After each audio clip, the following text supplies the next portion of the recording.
మనం ధ్యానం చేసినటువంటి ఈ హెబ్రీ పత్రిక 2 అధ్యాయం 14 ఒకసారి చదువుదామా? ఇక్కడ 2-3 పదాలకు కొంచెం వివరణ ఇస్తాను, ఒకసారి చూడండి. కాబట్టి ఆ పిల్లలు అని రాయబడి ఉంది. ఆ పిల్లలు అనగా ఎవరు? ఆ పిల్లలు అనగా మనుషులమైన మనము దేవుని చేత అప్పగించబడి క్రైస్తవులుగా పిలువబడుచున్న మనం. నా మాట మరలా మీకు చెప్పను ఒకసారి. దేవుని చేత పట్టబడి దేవుని పిల్లలుగా పిలువబడుచున్న, దేవుని ప్రజలుగా పిలువబడుచున్న మనమే ఆ పిల్లలు. ఆ పిల్లలు పక్కన నేనే అని మీరు రాసుకోండి. ఎందుకు చెప్పానో మీకు తర్వాత అర్థమవుతుంది. తరువాత ఆ ప్రకారమే మరణము యొక్క బలము గల వారిని అనగా అపవాదిని. మరణము యొక్క బలము ఒక వ్యక్తికి ఆపాదించబడింది. అతడు అపవాది. అపవాది మరణము మీద సర్వాధికారము కలిగిన వాడు ఈ అపవాది. లోకము మీద అధికారము గలవాడు ఈ అపవాది. ఈ అపవాదిని సాతాను అని సంబోధించారు. ఫుట్ నోట్లో కూడా మనకు అదే మాట కనిపిస్తుంది. తరువాత విడిపించుటకు ఆయన కూడా రక్త మాంసంలో పాలివాడు అన్న పదము దగ్గర బ్రాకెట్లో యేసు క్రీస్తు అని మీరు రాసుకోండి. సరే, ఇప్పుడు నేను వివరిస్తాను. కొంచెం మన పాఠానికి హెడ్డింగ్ ఏంటి అంటే, మన పాఠానికి హెడ్డింగ్ ఏంటి అంటే, మరణ భయము నుండి విడిపించే దేవుడు.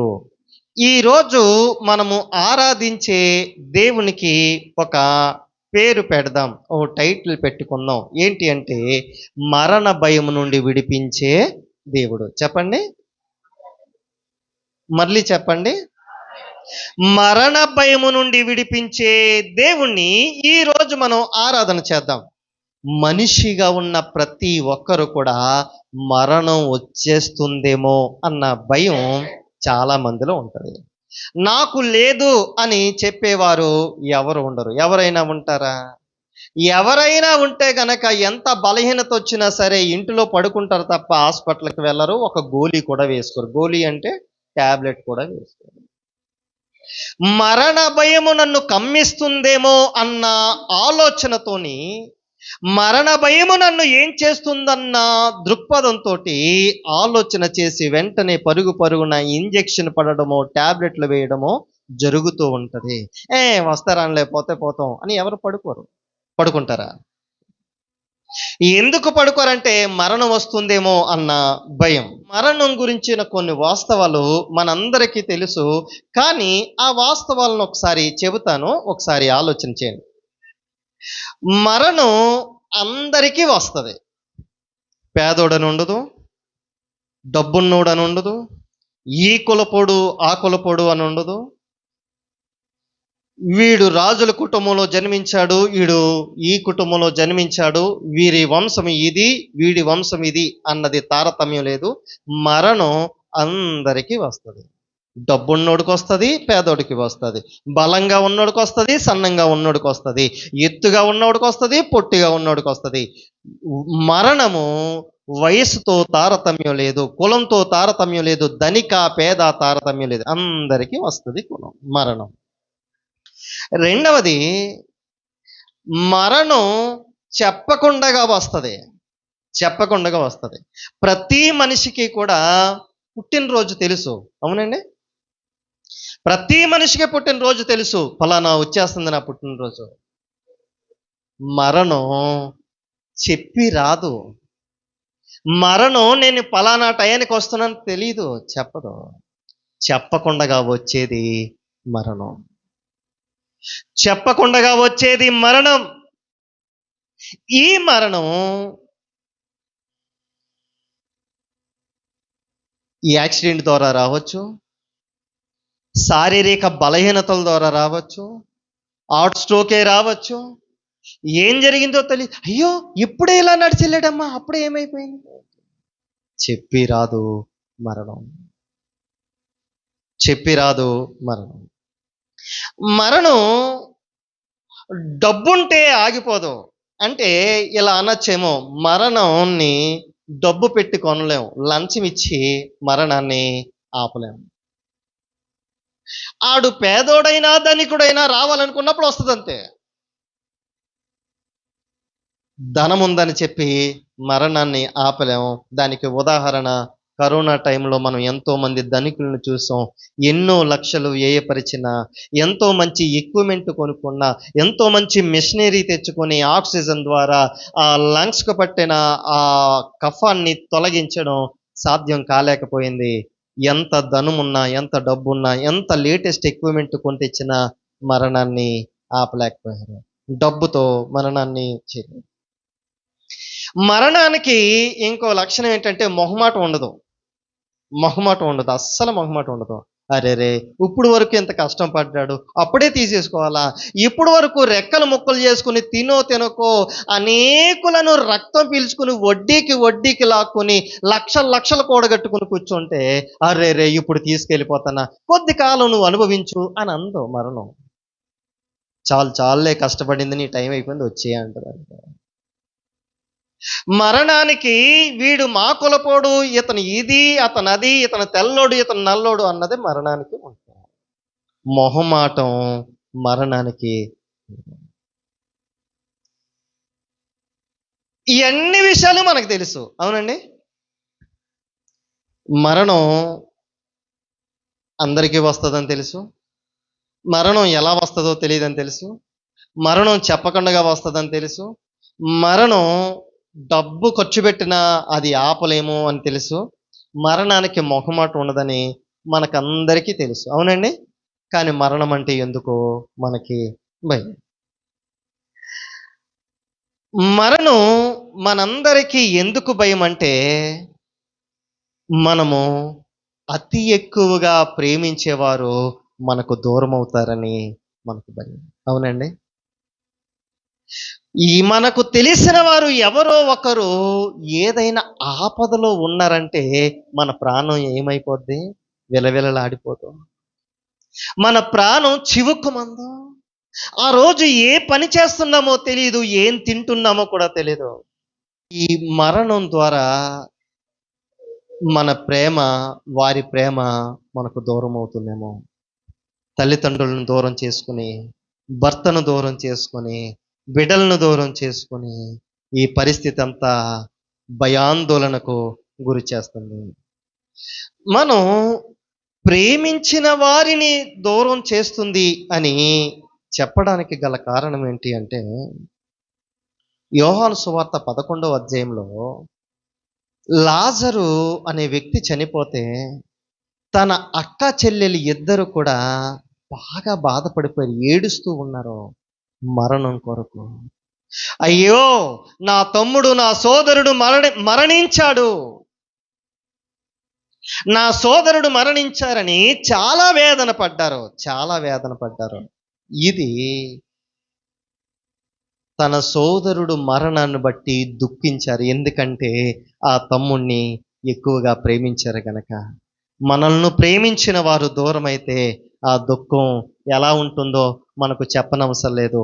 ఎందుకంటే మనలను ప్రేమించిన వారు, మనం ప్రేమించిన వారు మనకు దూరం అయ్యారు కనుక. మరణం ఎందుకు భయం అంటే, మన భవిష్యత్తు ప్రణాళికలను, మనం వేసుకున్న ప్రణాళికలన్నీ కూడా నెరవేరకుండగా ఏమైపోతాయో అన్న ఆలోచన. ఇప్పుడు మరణించిన వ్యక్తి ఒక ఇల్లు కట్టడం ఎప్పుడైనా చూసారా? ఓ మరణించిన వ్యక్తి ఉద్యోగం చేయడం చూసారా? ఒక మరణించిన వ్యక్తి ఇలా ప్రయాణం చేసి అలా నా పలానా చోట పనుంది అని మనతో చెప్పడం చూసారా? మరణించిన వ్యక్తి ఉద్యోగం చేయలేడు, మరణించిన వ్యక్తి వ్యాపారాలు చేయలేడు, మరణించిన వ్యక్తి పెళ్లి చేసుకోలేడు, పెళ్లికి ఇయ్యబడలేడు. భవిష్యత్తు ప్రణాళికలు చేయలేనేమో అన్న భయంతో మనము ఏమవుతుందంటే భయము వస్తుంది. లూకా సువార్త 12వ అధ్యాయం 19 నుంచి మళ్ళీ 21 వరకు చదివితే అక్కడ ఓ వ్యక్తి ధనానంతా కూర్చుకుంటాడు. అతను కూర్చుకొని ఇలా అంటాడు, నా ప్రాణమా తిను, తాగు, సుఖించు, నీకోసం ఇదంతా కూర్చొనంటే ఈ రాత్రి నీ ప్రాణం తీసుకుంటున్నాను, నీవు రెక్కలు ముక్కలు చేసుకుని సంపాదించిన ఈ ధనమంతా ఏమవుద్ది? ఏం చేస్తావు? భవిష్యత్తు ప్రణాళికలు కుప్పకూలిపోయినాయి. ఈ ధనవంతుడి భవిష్యత్ ప్రణాళికలు కుప్పకూలిపోయినాయి. మరి ఈ మరణం మనకి భయోందోళన చేస్తుంది కదా. మనకు మరణం అంటే భయం కదా. ఇప్పటి వరకు చెప్పిన ఈ విషయాలన్నీ కూడా మనకు మరణం అంటే భయం కదా. కానీ మనకు మరణం అంటే భయం ఉండాలి. మనకు మరణం అంటే భయం ఉండాలి. నీకు, నాకు, మనకు. సరే, చిన్న ప్రశ్న అడుగుతున్నాను. మనందరికీ మరణం అంటే భయమేనా? మీకందరికీ మరణం అంటే భయమేనా? చెప్పాలి. మరణం అంటే భయమా, హ్యాపీయా? నాకు కూడా మరణం అంటే భయమే. అందుకే ఏ చిన్న బాధ వచ్చినా హాస్పిటల్కి వెళ్ళిపోతాం. కానీ మనకు ఉండాల్సిన మరణ భయం ఇది కాదు. మనందరికీ మరణ భయం ఉండాలి, కానీ ఈ మరణం భయం కాదు. ఎందుకంటే మనము ఈ భౌతికమైన మరణం మనం ఖచ్చితంగా అనుభవించాలి. ఒకరోజు వెనక ముందు అవుతుందంటే, ఒకరోజు నేను ముందెళ్తే నా వెనక మీరు రావాలంతే. లేతే ఒకరోజు మీరు వెళ్తే మీ వెనక నేను రావాలంతే. వెనక ముందు అవుతుంది కానీ కంపల్సరీ వెళ్ళాల్సిందే. అవునంటారా, కాదంటారా? లేదు లేదు నేను ఇక్కడే ఉంటానంటే కుదరదు, వెళ్ళాలి. లేదు నేను ఇంకా మేడ కట్టాను, మిద్దెలు కట్టాను, ఆస్తుంది, ఎంత వస్తుంది, నా బిడ్డలకు పెళ్లి చేయాలి, పిల్లలకి పురుళ్ళు వేయాలి, ఆ పిల్లలు వచ్చారు, వాళ్ళ పిల్లల పెళ్ళిళ్ళు చూడాలి, నేను ఉంటానంటే కుదరదు. అమ్మా అయిపోయింది, నాన్న అయిపోయింది, రా రా రా అంటే. మరి మనం భయపడాల్సిన మరణం ఏంటి? ప్రకటన గ్రంథం 20వ అధ్యాయం తీయండి ఒకసారి.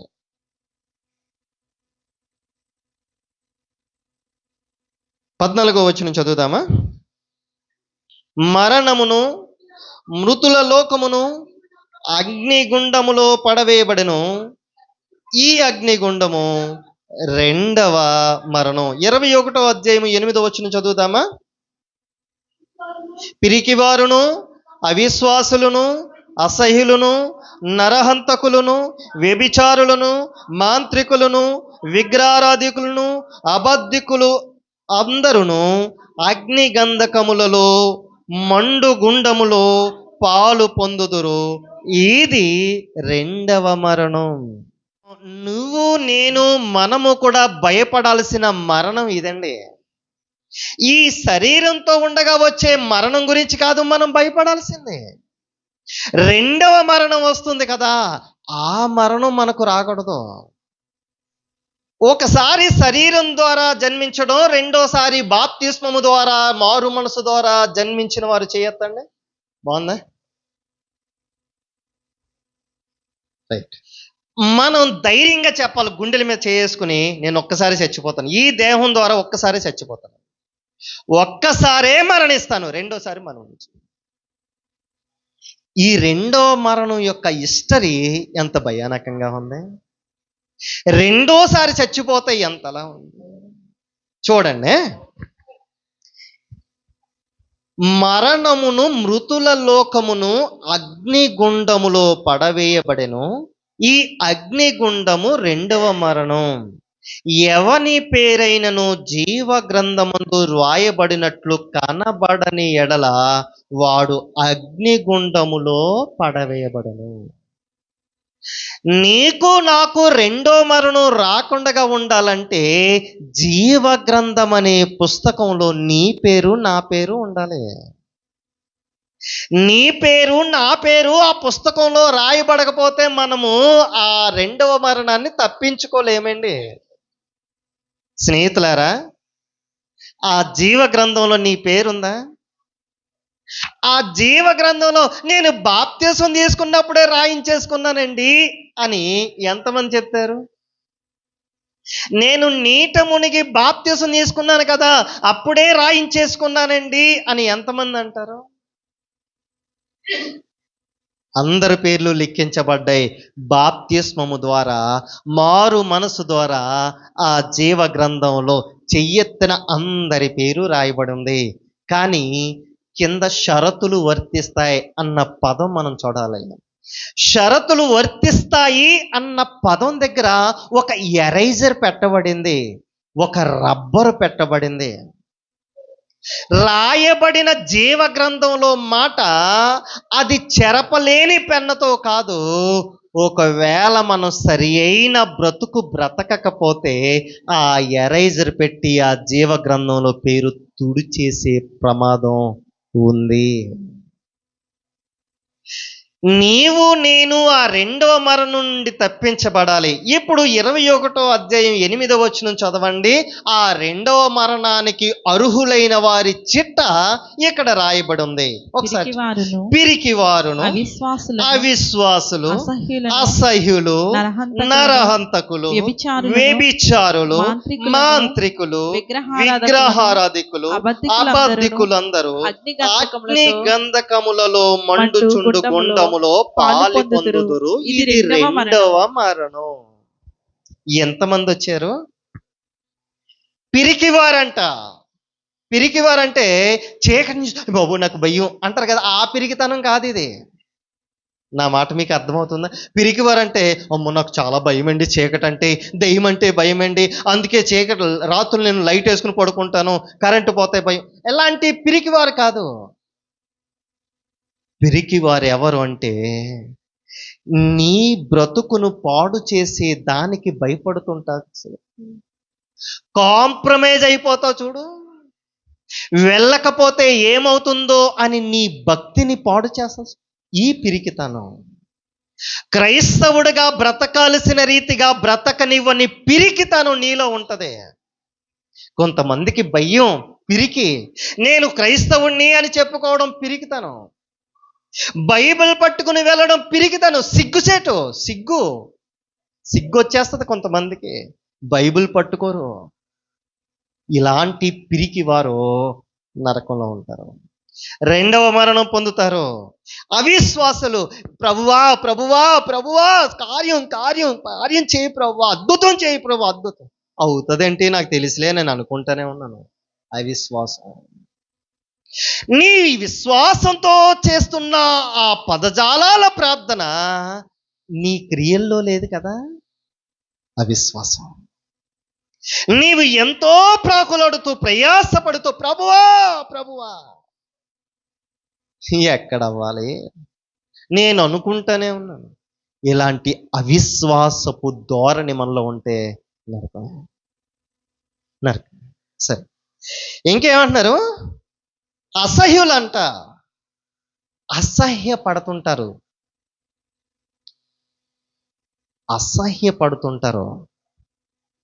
బాప్కురు అనే దైవజనుడు ఎలా వ్యాఖ్యానించాడు?